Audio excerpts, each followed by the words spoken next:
Passion that I did, the written word was very important because it was, you got all those books, the Bible, you've got the different Gospels and stuff that people are quite familiar with half the time. What if a single discovery could change everything we think we know about Jesus? Mel Gibson stumbled upon something inside an ancient Ethiopian Bible that scholars are calling baffling and unbelievable.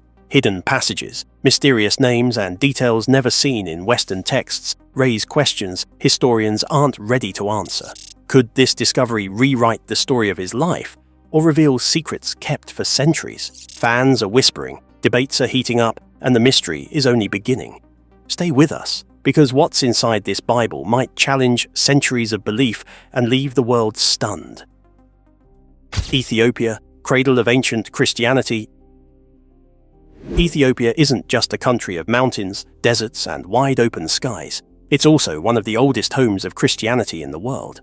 Around 330 AD, almost 1,700 years ago, King Ezana of Ethiopia officially declared Christianity the kingdom's religion.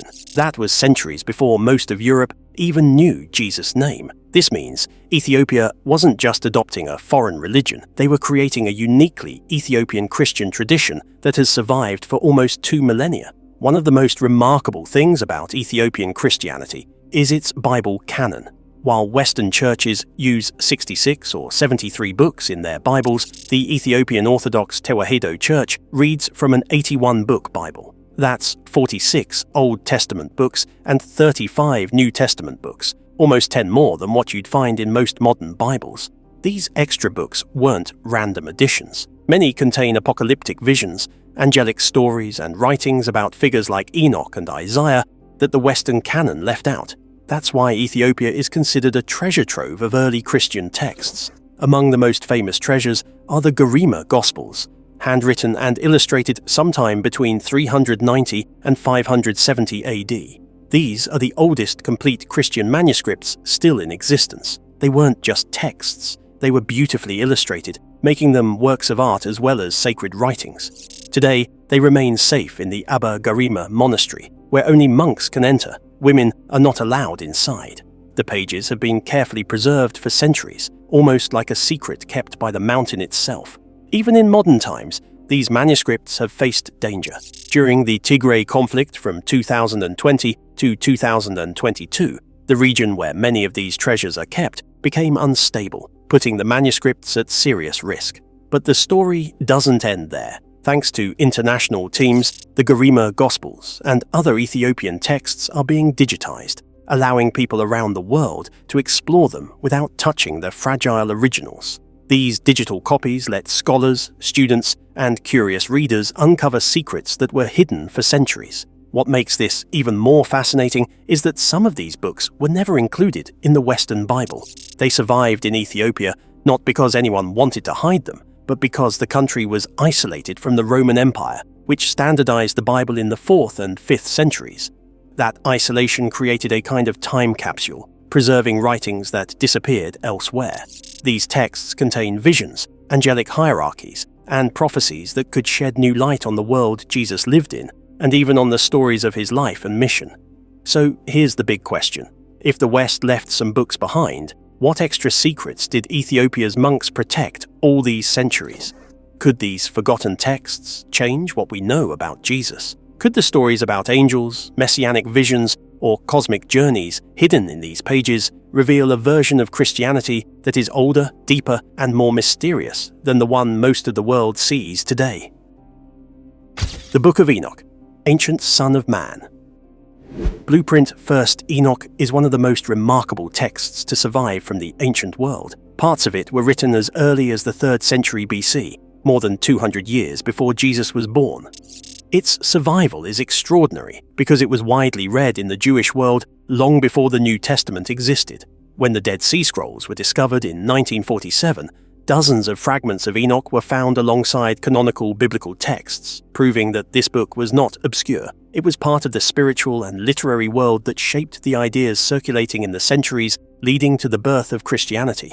First Enoch is made up of multiple sections, but one of the most fascinating is the Parables of Enoch, spanning chapters 37 to 71.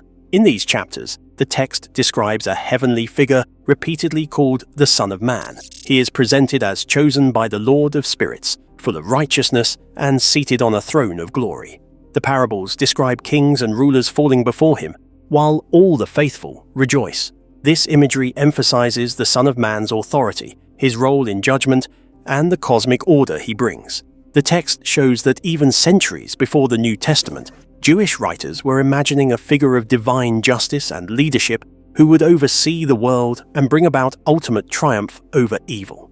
The book also introduces the Watchers, angels who fell from heaven, and their offspring, the Nephilim. These beings brought corruption to the earth, sharing forbidden knowledge and creating chaos. Their story establishes a cosmic rebellion, a universe in which wrongdoing exists alongside divine order. The Son of Man emerges in this context as the figure who restores balance and executes justice, showing that divine authority is not only spiritual, but also cosmic, governing the heavens and the earth. The parallels between 1st Enoch and the Gospels are striking. In the New Testament, Jesus refers to himself as the Son of Man more than 80 times, highlighting his role in judgment, authority, and salvation.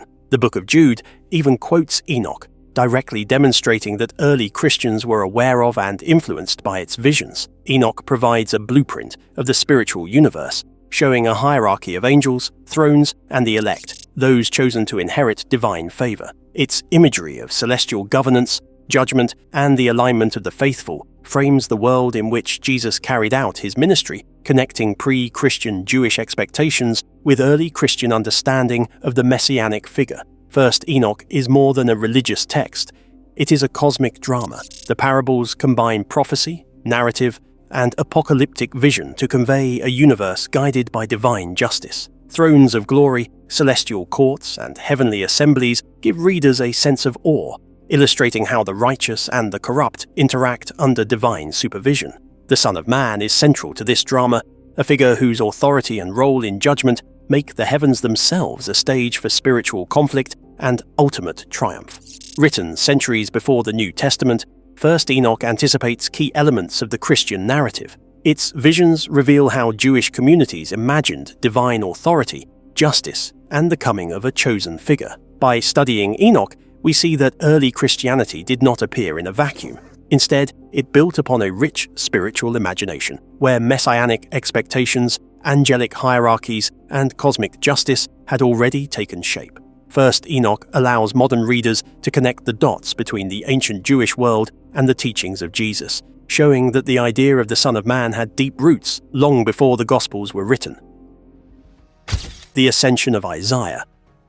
The Ascension of Isaiah is one of the most unusual and dramatic texts from early Christianity. It survives completely only in the Ethiopian version, and scholars believe it was written in the late 1st or early 2nd century. The story is vivid, full of cosmic events, and presents Jesus in a way that is very different from the gentle figure often taught in children's Bibles. The second half of the book describes a vision in which the prophet Isaiah is taken through the 7 heavens. At the highest level, he sees the Beloved, a title clearly referring to Jesus, receiving instructions for a mission. The angel explains that the Beloved will descend through all the heavens, appearing as the angels in each realm, so that no one will recognize him. He will be born as a human, born of a virgin, and even though he will be crucified, the rulers of the world will not understand who he is. As Jesus moves downward through each heaven, he remains hidden from the powers of darkness, including the God of this world, a reference to Satan. Each heaven has its own rulers, but none of them know they are participating in God's plan. This stage-by-stage descent shows Jesus carrying out a mission in secret, completing tasks without alerting those who oppose him. After the crucifixion and resurrection, he ascends back through the heavens in full glory. Angels who had not noticed him during the descent are amazed and worship him, recognizing his divine power. The Ascension of Isaiah presents a cosmic warrior, Jesus, acting like a secret agent across multiple levels of creation. Darkness believes it is winning, but the events are part of a larger plan. The text emphasizes careful timing, divine strategy, and the hidden power of Jesus, who operates unseen until the moment of full revelation. Every stage of the descent and ascent reinforces his authority, judgment, and triumph. The story also connects with modern interpretations and filmmaking. Mel Gibson's rumored sequel is said to explore Jesus' descent into hell and may include cosmic visuals of angels and heavenly realms. The text describes Jesus navigating multiple realms, invisible to the powers of darkness, which aligns with the kind of action-packed, multi-dimensional storytelling that can translate to film. This is not the calm, gentle Jesus of traditional children's stories. This is a figure on a divine mission, carrying out a plan that spans all creation, confronting cosmic forces and revealing his glory at the perfect moment. The Ascension of Isaiah shows Jesus as both hidden and fully revealed, a combination of strategy, power, and inevitability. It presents a vision of the Son of God, who operates across dimensions, outwitting the forces of evil and completing a mission that was always destined to succeed. By reading the Ascension of Isaiah, we see how early Christians imagined Jesus as more than a human teacher. They saw him as a cosmic hero, a figure moving through the heavens, completing a plan that no one could stop. The story raises questions about what other secrets might exist in ancient texts, waiting to show different sides of Jesus' mission and identity. It also sets the stage for understanding how these visions may have inspired later stories, art, and even modern films. Why the West left them out. When most people open a Bible today, they see either 66 books in Protestant versions or 73 in Catholic editions. It may seem like that's all there was, but the story behind these numbers is much more complex. This wasn't about hidden conspiracies or secret plots. Instead, it was about canon wars, debates among early Christian leaders about which texts should be recognized officially, and the effort to create unity across the vast Roman Empire. In the 4th and 5th centuries, church councils in Rome, Carthage, and other major cities gathered to decide which books would be part of the official Bible. Their goal was straightforward: make sure all believers were reading the same teachings, telling the same stories, and following the same moral guidance. But not every ancient text made the cut. Some were too unusual, too mystical, or too dangerous in the eyes of Roman authorities. Books like 1st Enoch and the Ascension of Isaiah were filled with apocalyptic visions, angelic hierarchies, and cosmic battles. They described heavens, divine judges, and supernatural events that could overwhelm or confuse ordinary readers. Leaders worried that such writings might be misunderstood or even branded heretical. These books weren't wrong, but they didn't fit neatly into the narrow, standardized canon that the councils wanted. Leaving them out was not about hiding the truth, it was about creating order and safety in a vast, diverse empire. Meanwhile, Ethiopia was largely isolated from Rome.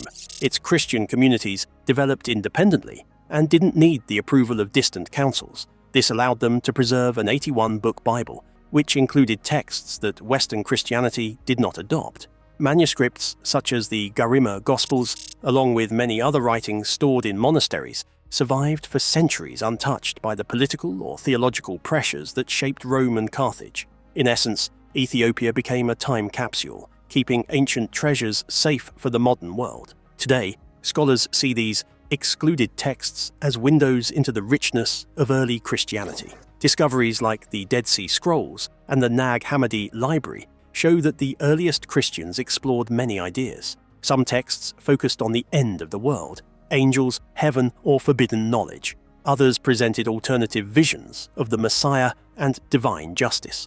None of these writings replaces the canonical Bible, but they enrich our understanding, revealing how early believers thought, hoped, and imagined their world. They show that early Christianity was not a single, uniform movement, but a tapestry of traditions, teachings, and spiritual explorations, only some of which eventually shaped the standard canon. The best way to view these books is as preserved treasures, not lost books. They were carefully protected in Ethiopian monasteries, often for over 1,000 years. They provide unique insights into how ancient communities understood God, angels, the afterlife, and figures like Jesus. By reading them, modern audiences can appreciate the breadth and imagination of early Christian thought. These books reveal that history is shaped by context. Decisions made to unify a sprawling empire unintentionally sidelined some of the most vivid, visionary, and surprising writings. Meanwhile, Ethiopia's isolation ensured these treasures survived. Today,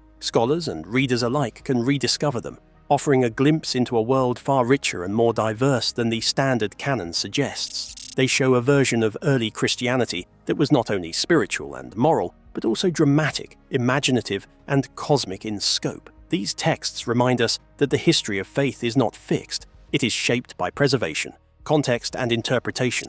Far from being lost, these books have endured, waiting for us to explore the hidden stories and expanded visions of a faith that was once more diverse, mysterious, and astonishing than most people realize. Gibson's Resurrection sequel.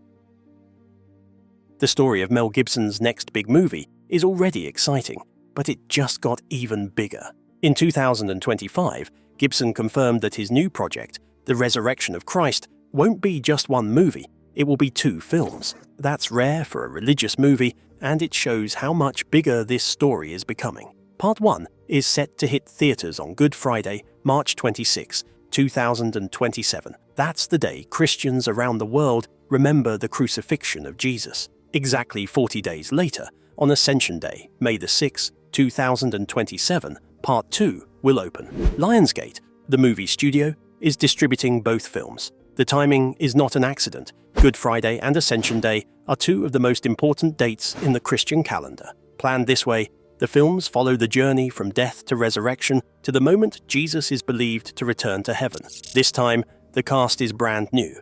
That means the actor who played Jesus in The Passion of the Christ, Jim Caviezel, is not returning in the lead role. Instead, Gibson and the producers have hired a new group of actors. Filming is happening or being planned in Italy, where many ancient churches, ruins, and landscapes help set the scene for a story rooted in history. Gibson has said he spent years working with theologians and historians to make sure the details are accurate. That doesn't mean every ancient story will appear, but it does mean the filmmakers are trying to respect the history and beliefs behind the events they're portraying. People close to the production have shared hints about what the films may include. They describe weird and cosmic visuals, scenes with biblical angels, and resurrection moments that feel far bigger and stranger than anything shown in The Passion. One insider even said the visuals will feel like something between a classic religious film and a science fiction epic. Now, here's where fan gossip gets really delicious. Some online communities have started speculating about what stories might inspire the sequel's visuals. A perfect fit, according to these fans, would be elements from the ascension of Isaiah and similar ancient texts preserved in Ethiopian Christianity. Those books describe a multi-heaven journey, Jesus descending through realms, and angels reacting in awe. Fans call this the 7 Heavens Descent storyline. They imagine scenes where Jesus moves through glowing realms, shifts forms to match each level of heaven, and then returns in a triumphant, cosmic victory scene. These ideas aren't officially confirmed by the filmmakers. It's important to label them clearly as fan gossip, not real production information. But the overlap between what the insiders are hinting at, weird and cosmic angels, big visuals, and the kinds of things described in the Ascension of Isaiah text is striking.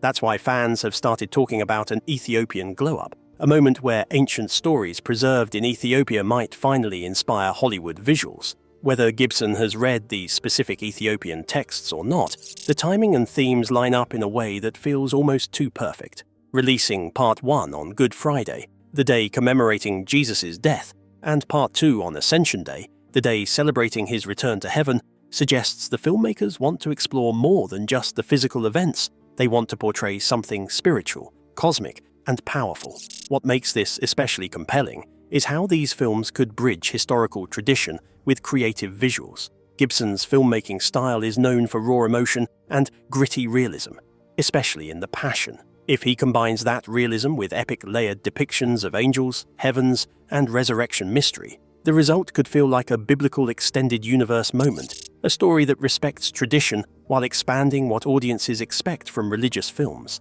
Unlock the mysteries of the Ethiopian Bible and see Jesus like never before. Like, subscribe, and hit the bell to catch more mind-blowing discoveries, hidden texts, and ancient secrets that challenge everything we thought we knew. Stay curious and stay tuned.